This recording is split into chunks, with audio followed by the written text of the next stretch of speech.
Athlete Socks sponsor if you want. Jesus. Could be. Nah. Well, That's amazing. I'm ready. Just need to plug in now. Plug in. Plug in. Oh man, I'm happy to be back. Yeah. Oh, bollocks.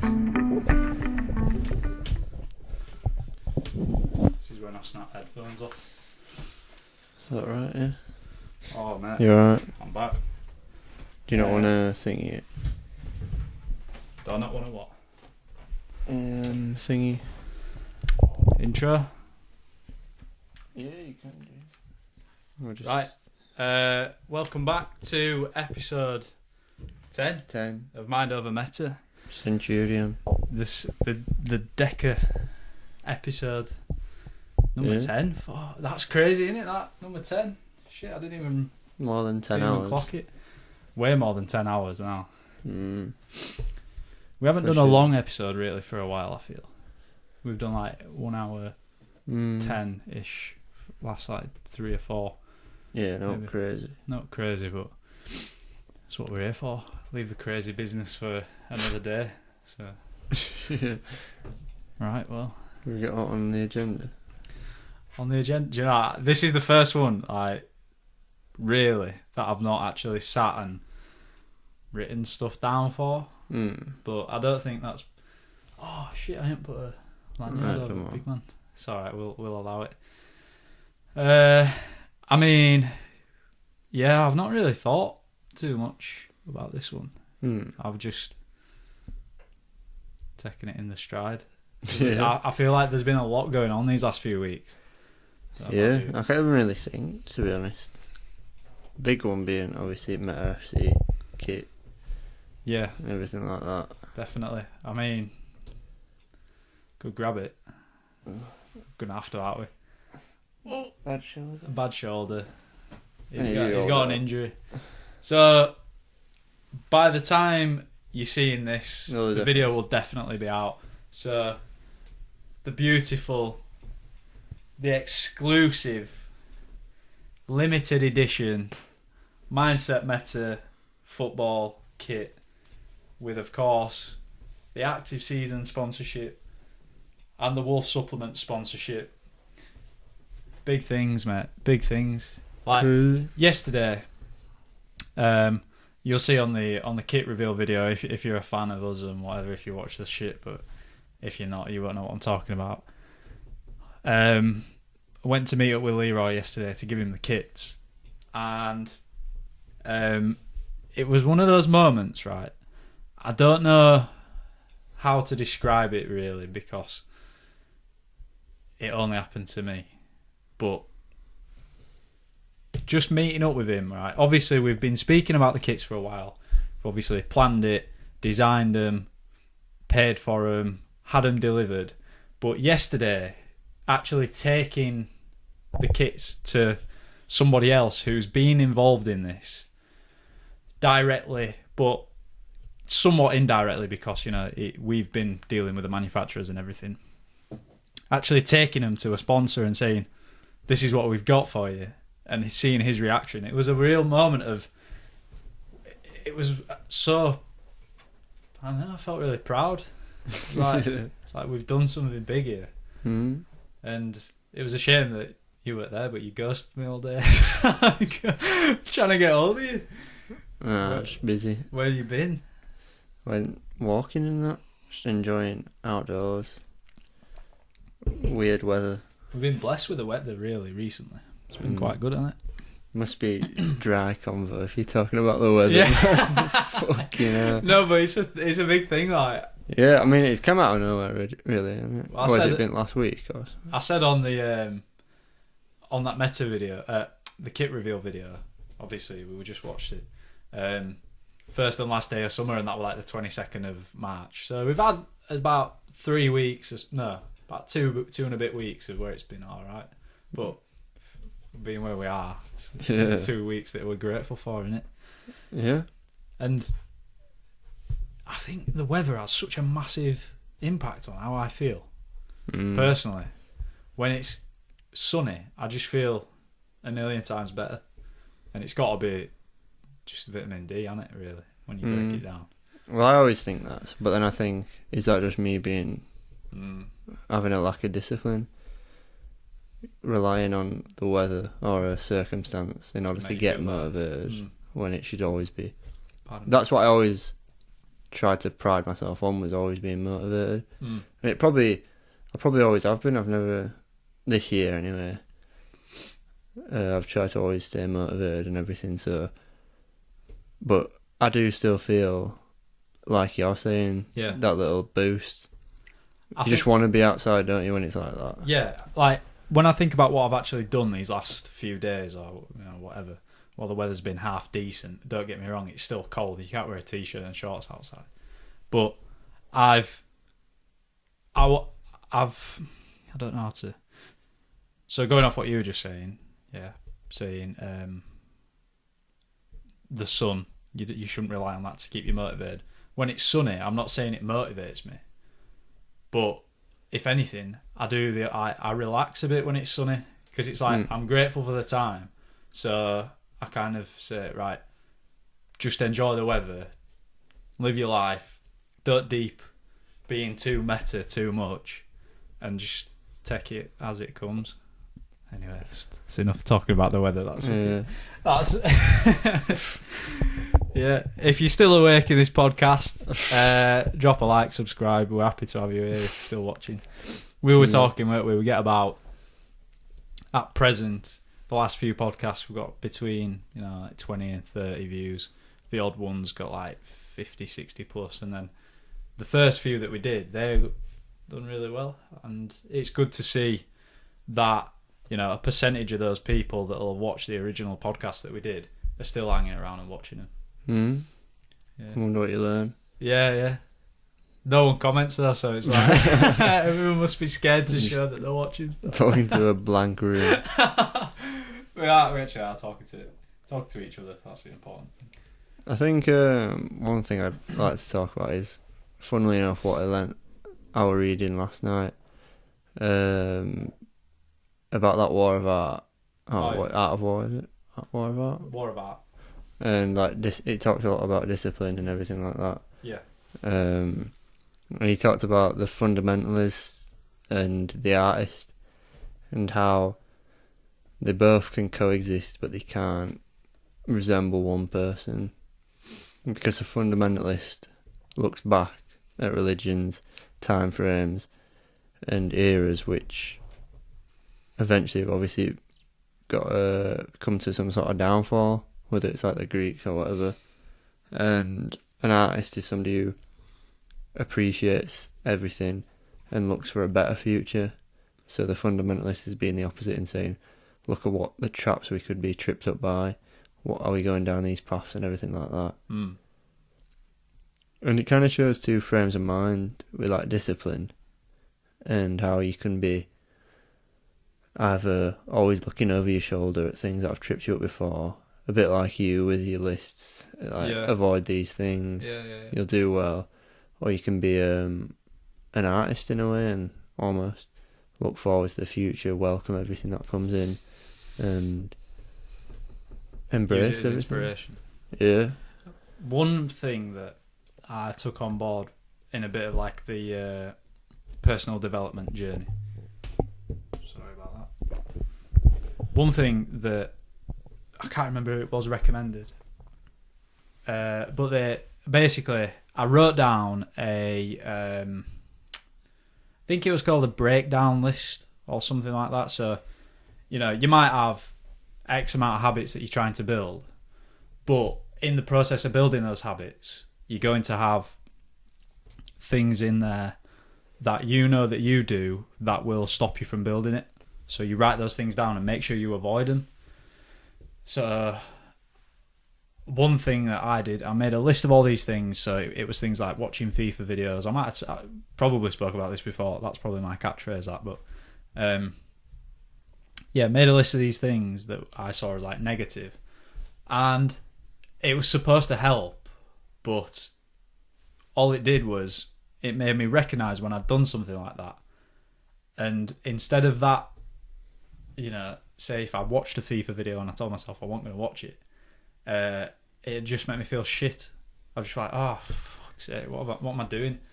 And it's a bit similar with what I do at the minute with the tallies. You know, when I'm keeping a tally of like how many days that I've not done this and how many days that I've done that and whatever. When that tally goes clean, when I've done the thing that I'm trying to not do, it can be a bit demotivating. But what I've noticed is how quickly they can actually build back up again. You know, because on that list there's like 4 things that can all be done on one day. So I'm actually adding 3 things to the tally when it's only been one day, and that little, you know, that's a bit of a boost. Don't really know exactly how that relates to what you were saying, but it's been about a year since I read that book, to be fair, so it's probably... Well, thinking about what you're saying about it being demoralising and everything, I think that's obviously the point, isn't it? It's like trip off a switch in your brain that tells you that was wrong, don't do it. And yeah, you might get tripped up by it by 5, 10 times or whatever, and every time it's a bit of a blow to your ego because you can't control yourself. But I kind of like that, and I kind of need humbling a lot of the time, just because I'd prefer to be... It's just obviously the way I think about it. I prefer to be birthed from like pain and pushing through it rather than being uplifted, motivated, and almost like cuddled up to a good thing. Yeah. But that's just my point of view, and I think about stuff like when you like when you work out and you listen to people who work out and they're like, oh, don't be a bitch, stuff like this, and like tell yourself do one more, stuff like this. I caught myself in a working out, I think it was a few weeks back, and I was like, oh, I'm going to slow down here, just working out a bit, oh, I'm tired. I just remember thinking to myself, like, he's tired. And then, you know, like when you listen to people working out and they're telling themselves, like, oh, one more, fucking give it more, something like this. Talk to yourself, push yourself. That's something I've not been doing while working out, or at least pushing myself to utter pain or whatever. To failure. Yeah. And it just makes me think that maybe I am putting on a front with like saying stuff like discipline and stuff. So I'm kind of like calling myself out almost. That's what I'm trying to say. I'd prefer to be a bit like, you know, like we just had footy training last week. Yeah. And I was fucking absolutely blown out my ass after that. Me too. And well, yeah. And like you might some people probably went after that session and were like, oh, that was shit, that. I feel like shit. I definitely did feel like shit, but I thought back to it and I was like, I'd have probably worked 50% as hard as I did in that training section if I did it privately, because I wouldn't have had the... It's the accountability. That's what I was thinking the whole time you were talking. You talking about these things, not just you, me, anybody who talks about habit building, workout routines, anything, the easier thing to do is to keep it to yourself, because there is a little bit of a stigma, like when somebody's talking about the fitness regime or whatever, there are always going to be those lard asses who sit there and they think, oh, fuck off talking about your fitness, have a beer, have a fucking bag of crisps and enjoy your life. There's always those people, right? And the easier thing to do in those situations when you're surrounded by those people is not talk about it, but talking about it to whoever, whether it's me, you, in front of an audience, whatever, you're just holding yourself accountable. And that's how you progress, because it's the same thing with, like, again, going back to how META built itself up with April Alphabet Fitness Challenge. In that month of April last year, I said to myself, right, I'm at home, I'm locked down, I've got nothing to do, I want to get fitter. Why don't I just make myself accountable by pretending, like putting on almost this persona of being like fitness guy who just never stops, right? And almost shaming people who I know are fit and you know, some of those people fitter than me, but giving myself that bit of motivation by calling them out and saying, I've done this, bet you can't do it. It made me more motivated just from doing that as well. But this year, What? not done it. Not done it. Not done it. I was actually scared. It's not because I'm scared. I think because I originally did plan on doing it again. However, I didn't quite realise or work out how I wanted to do it differently, because how it was last year, obviously, I think it was on the 31st of March, I was laid going to bed and the idea came to my head and I was like, right, I'm going to do that tomorrow. And I just acted on that impulse and I woke up and I said, pick up the camera, go out, do it. And the funny thing was, I fucking did it and then uploaded the video because it was the 1st of April, April Fool's. The first minute of the video was this stupid intro of me talking about it. Do you remember? And I came out pretending to be gay, and then that was it that uploaded. Though it were only the first minute. So I had people messaging me like, "You know, are you really?" I was like, "What do you mean? You haven't watched the full video?" And they're like, "I have." No, you haven't. Only a minute had gone up. Oh god! So then I had to upload the full thing. And it was after 12, so I made myself look like even more of a knob. So it got off to the worst possible start. I hadn't planned it at all. Uploaded it wrong.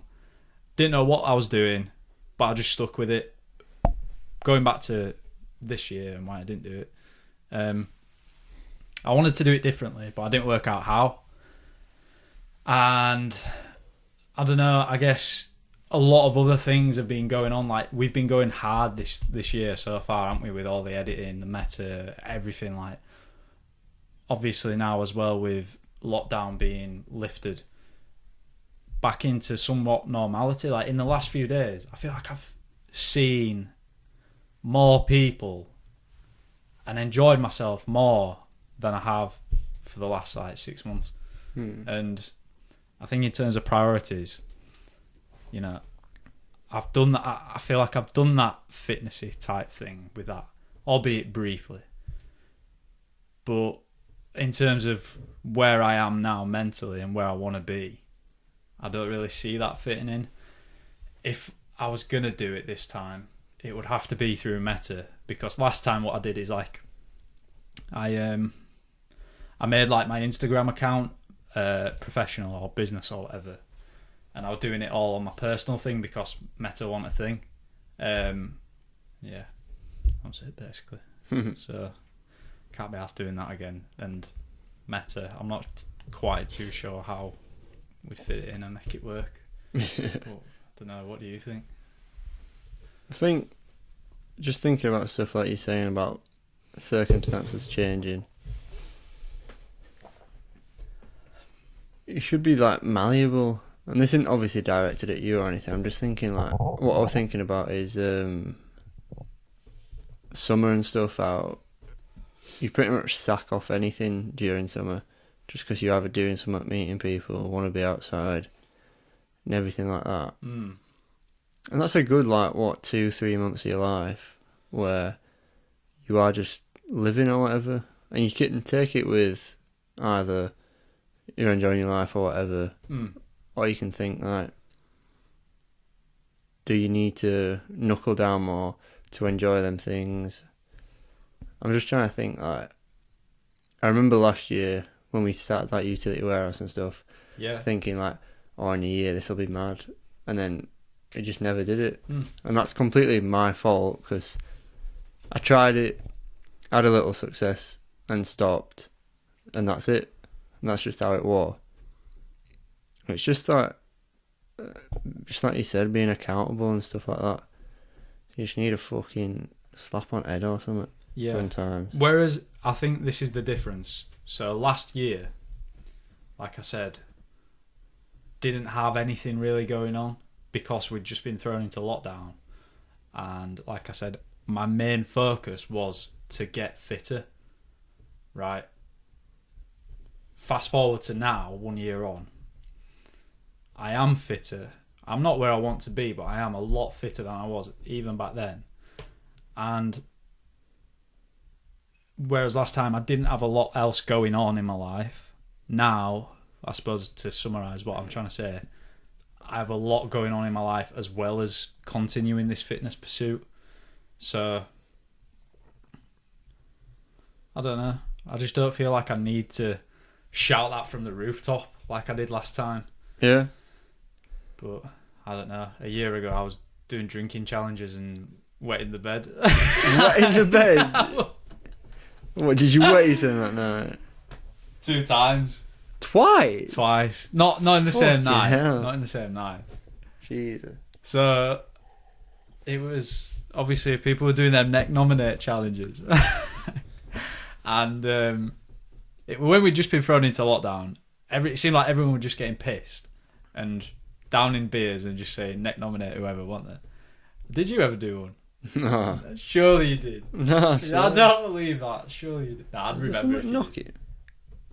It's me because I'm next to the thing. Oh. Sorry, I'll move. No, I didn't. But yeah, I was drinking.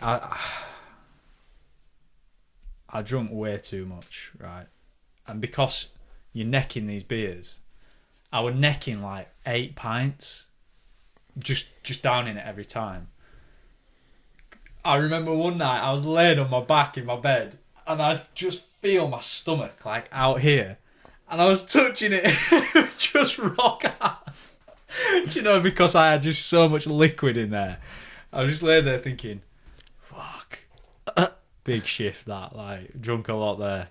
Woke up, wet bed. Woke up, soaking sheets. Jesus. And that morning, I remember looking at myself in the mirror, obviously feeling hungover, being in that situation. I thought, what has your life come to? Like, what actually are you doing? What have you done?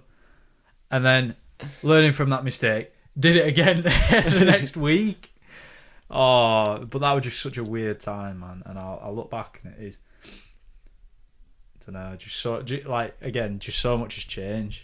Yeah, it's mad. It's mad what happens when you're given so much time and opportunity To do nothing. And then just doing that. Mate, some people, you think that we probably had, 2-3 months of lockdown maybe? But what, the original one? Yeah, first ever one. Some people have been on it since then, like just not doing shit. Just doing fuck all. Drinking. Every night. Some people who I know, they kind of laugh at that. Like, fucking this and that, do you know what I mean? Talking about lockdown, like, I've been getting paid to do fuck all and drink. It's like, that's the scarier side, I think, of all of this. Obviously, there's the main health scare of it all. There's all the negative repercussions and externalities of people missing hospital treatment, all that, mental health.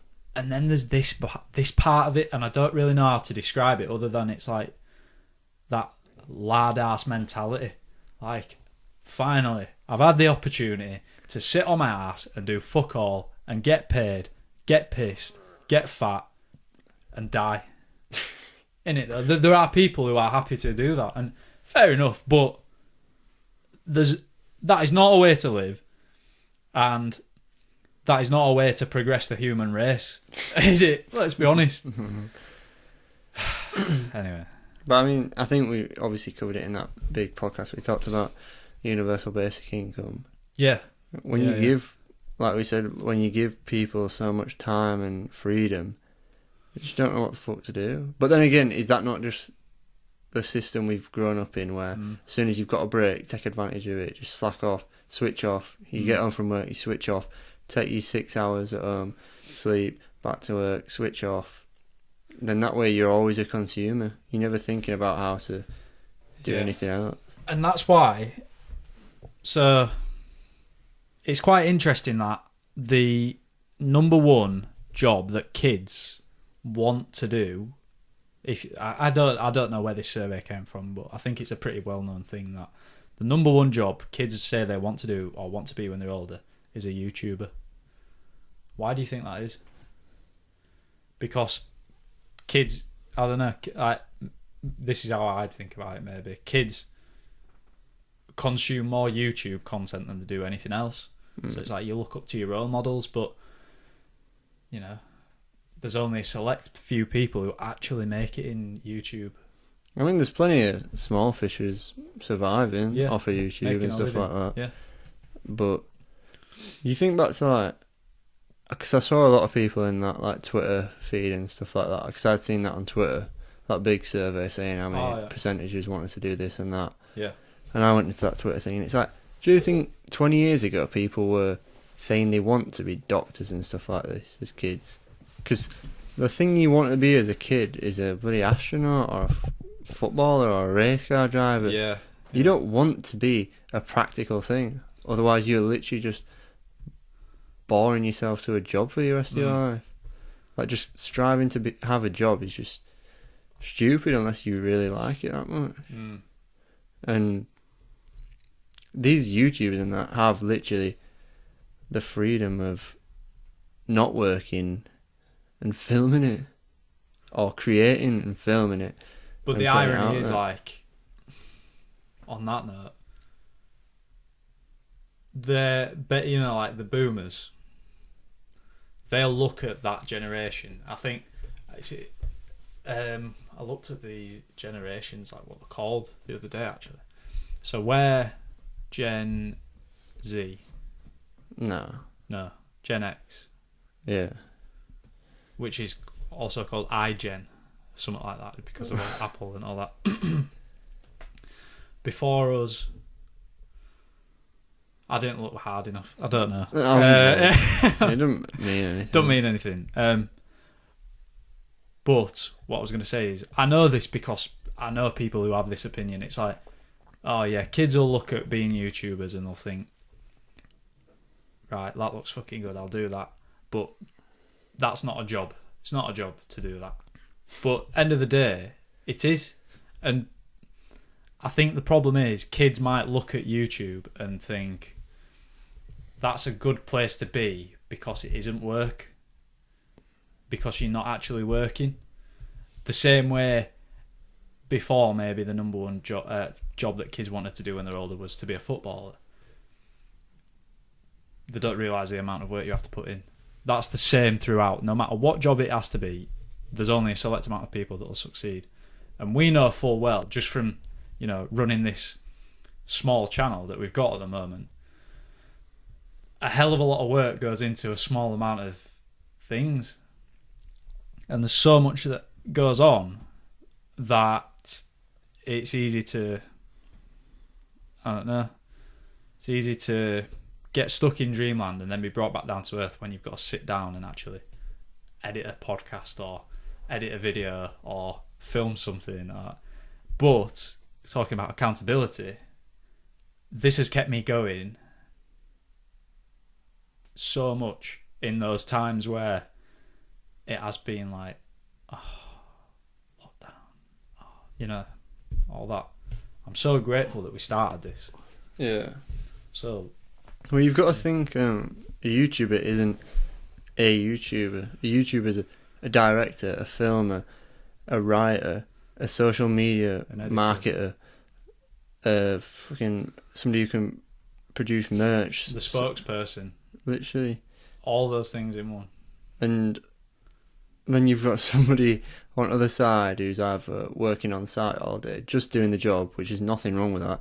Just the fact is, a YouTuber requires a hell of a lot more work than manual labour might, or an office job might, because what you've got when you've got a job is you are a small cog in a big machine, whereas when you are a YouTuber, you are 15 cogs in the entire machine, and if one of them goes, it either gets subcontracted out to an editor or a filmer or a company that you could work for and help you produce content. But then all of this is managed within the world of business, where you have to manage your own taxes and get your own accountants and stuff like that, and learn the workplace, which is probably the most like unfathomable workplace. Like, a YouTuber has no office, a YouTuber has no time schedule, a YouTuber has no confinements. No. No limits. And when you've not got confinements, it's up to that person to find them boundaries, push the boundaries, and also that's why it's so hard for people to grasp. Yeah. Because when you say you're a YouTuber, people just think film, upload, bang. When it's so much more, because there aren't these boundaries where it's go do your 9 to 5, or it's imagine your kid being a YouTuber and you're like, what are you doing today? And it's like, oh well, I've just worked all last 3 weeks to backlog 2 months worth of videos. I can go on holiday now for 2 months because I've backlogged videos that are going to pay for it. That's like hearing that statistic. You can look at it you can look at it many different ways, but to look at it 2 ways. First of all, it could be a bit scary to think, fucking hell, is that what kids really want to do? They just want to sit and make YouTube videos. And you can also get caught up then in the, those people on YouTube that aren't good. Those people, but obviously because it's media. Yeah. There's people out there in the media who are not good role models, and there are people out there who are watching those people, looking at them like that. But you can also look at it like such a good thing, because there's a whole generation of kids who want to be their own boss, want to create, like actually create things, and inspire other people as well. Because in terms of being a YouTuber, like if those 3 things are the main benefits, I want in, because that's what it's about for me. That's a big part of it, though, isn't it? In terms of that, I think the one thing I was going to try butt in on was the creativity side of it, where there's a reason there's these people sat there shouting at TV, pointing at TV, like, oh, do this, do that, because they're not creative. Yeah. Because they want to see something that somebody else does, so they don't have to. Because they're not creative, and when you've got a job that's in an office or whatever, you are so nullified to just do this, not explore your own thoughts. And I think we've talked about how this is such a good thing just because we're so creative with it, even though it's not like saying videos at best ever, but just in terms of like, we're exploring, we're finding ourselves so much with this. We're finding what we love doing. I think so. If I sit there and I think about the things that I love, we've spoke about this before again, but obviously football, being with my mates, just creating things, playing music. This just gives the freedom. It gives a blanket almost project to work on, and it's not just pursuing one thing, pursuing the other, because then you're limiting yourself to all these other things. If you go for the whole lot, like, why not? It's like I said to you the other day, that text that I sent you. What would you say to someone who wanted to be, I don't know, an actor, a musician, a footballer, podcaster, like YouTuber, whatever?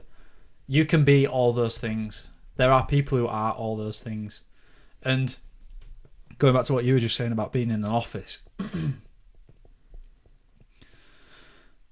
those people who sit in the office all day, every day, they work fucking hard. There's no 2 words about it. There's also people who don't work fucking hard at all, but that's always going to be the case. But those people might have the opinion of, oh yeah, those YouTubers, they're in a world of their own. They've never worked a day in their lives. They've had all this, whatever. There's always going to be those people who say those things. But at the same time, right, those people having that perspective that, YouTubers or whatever are in their own world. Being in your office is you're in your own world as well. Like, it's 2 sides of the same coin. You're either in your own world doing something that you really love, that really means something to you, that has the opportunity to grow arms and legs and to inspire other people, or you can shelter yourself from all those responsibilities that we were just talking about and get your responsibilities given to you by somebody else and work a steady 9 till 5 career for the rest of your life. I think the main difference there is it's living in your own world or somebody else's world. Like we said about having different people to employ, possibly for filming or editing and stuff like that. That's people living in other people's worlds and learning from it like that. And I guess it's just a time to wake up sort of thing, isn't it? It's just like, do you really want to live your life? Yeah. Well, go live it. Go live it. While we're on the topic, there's a young man that I know and that you know called Charlie. Right. You know him, yeah? Yeah. You know what I'm talking about. So, Charlie, you're probably watching. This is your moment. Has he asked you? This is your moment. No, he's not asked me anything there. But, so Charlie watches all the videos. He subscribes, whatever, likes every video, comments all the time. Number one fan, basically. And for me, to summarise like why we're doing this, not to make it too deep and too about him, but the reason why I'm doing this is for Charlie. Not just for him, but people like him, because I want to be a role model. I think I will be a good role model. Don't you? I think you're a good role model. I look up to you. And I think basically the generation thing. Charlie's an inspirational kid. Like he obviously watches META, so that puts him ahead of the rest anyway. But he's active, always playing sport, always doing stuff, working out all the time. 12 years old, by the way, right? Hench kid. He plays music, got his own YouTube channel, loves talking about money and business and all that kind of stuff. And when I look at him, I think I'm kind of a little bit, not jealous, but I look at him and I think, I wish I had your get up and go. I wish I had your META at your age. I wish I understood it all. And I don't know, I just think in terms of what we were just talking about, into like kids wanting to be YouTubers and whatever, for me, he's a good example of why that's a good thing. So yeah. What? It just came out of nowhere, didn't it? Yeah, I think I wanted to talk to you about that anyway. I've probably told you, but like, I gave him one of the shirts, and he got it in his hand, and he looked at it, and then he looked at me, and he just gave me a hug. And I've never hugged him before or anything, and it was just one of those moments where it was just like, yes, we're doing a good thing here. Like, let's just keep going. Let's just keep going with this, and hopefully there'll be more Charlies one day. That, I think a big thing with this entire journey is that we are just so open. Like with the money challenge that we just done with the bloody investing, that's not a video where we're going out saying, this is how you do it, this is why you should do it, follow us, we know best. I hope anyway it came across as we've just fucking learnt about this shit. You kind of need it if you want a bit of financial freedom. It's a chance at another source of income. Get involved in it. Hopefully this gives you a good start. Yeah. Here are our general thoughts on it, and move from there. And it's almost just like, it's funny because we've talked about this with I've talked about like seeds, like you implant seeds. Tending. Yeah, and like it's just giving that little spark which might set something off. Yeah. And like you're saying, with having better role models as kids, and maybe not even better, just more practical role models. So not like saying, oh, look at thingy neighbour, he's done well for himself, look at him, work hard as a job. But somebody who's, instead of saying get a job, go work, earn your way, earn your anything, learn that way, it's a look, get onto these things early, find which one you like, if you like them, follow them. You've got time on your side. Just go and run with it. And that's one thing you learn from trading and stuff. They say if you don't know anything about it, the best asset you've got is time, and investing early for longer. So I think that's how you can link it into it. Yeah. As well, I think about my role models when I was younger. I'm not saying all my role models now are YouTubers, because that's not true. But a lot of my like inspirations in life have come from, you know, media as a blanket term. So whether it's actors or whether it's I don't know, artists, or going into sport, obviously footballers and all that kind of thing. I never really had the opportunity to. Well, I did have the opportunity, but I didn't take it. I didn't really find it. So what YouTube does is it gives you this level of relating to people.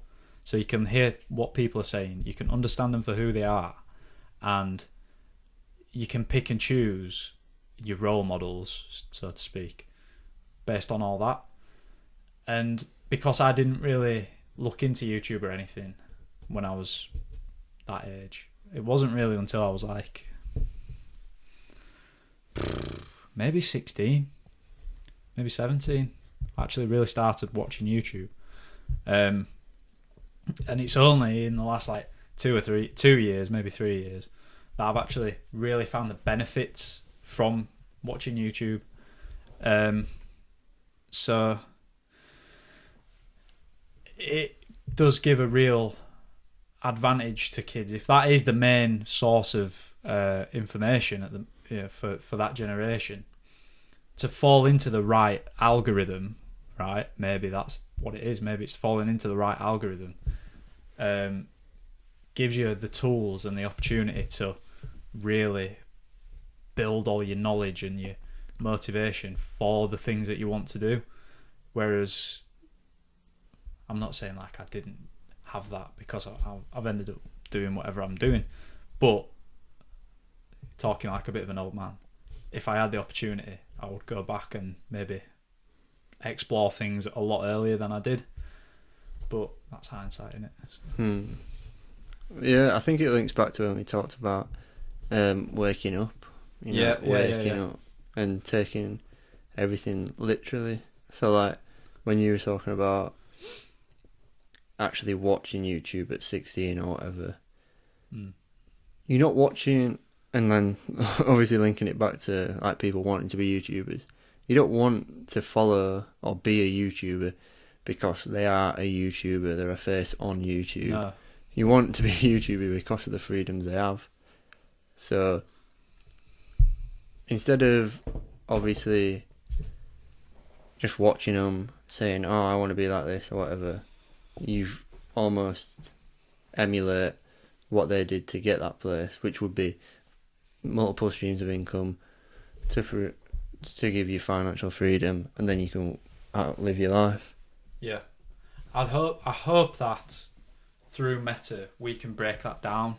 You know, really get that message clear. Yeah, because I think it's obvious that money is everything, whether you like it or not. In terms of freedom, it is. No, this is what it is. It's not everything, but what it isn't, you can buy.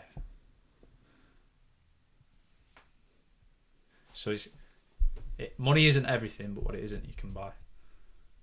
And there's a lot of isn't. There's a lot of isn't. Yeah. Exactly. So it just like, what do you determine as everything? What is everything? Getting into some deep realms there, but I mean, yeah, like that's something that I feel we should maybe do at some point. So somebody asked me the other day, what is meta? Like, how do you describe that to somebody who's never heard of it? So I said, it's the combination of your mindset, being willing to evolve, understanding time is finite, and realizing, you have to act to take your life and propel yourself to where you want to be, or the best path for yourself.